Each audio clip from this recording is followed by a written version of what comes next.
தாம்பரம் மாநகராட்சி 4வது மண்டலத்திற்குட்பட்ட 54, 55 ஆகிய வார்டுகளில் 3,30,00,000 மதிப்பீட்டில் புதிய தார் சாலை அமைக்க பணியினை மண்டல குழு தலைவர் காமராஜ் அவர்கள் துவக்கி வைத்தார்.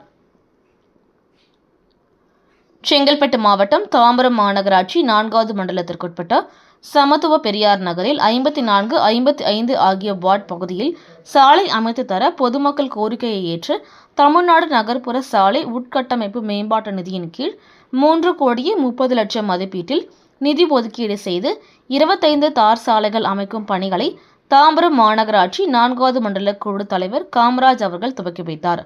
அதனைத் தொடர்ந்து நடைபெற்று வரும் சாலை சீரமைப்பு பணிகளை தாம்பரம் மாநகராட்சி ஆணையாளர் பாலச்சந்தர் அவர்கள் ஆய்வு செய்தார்.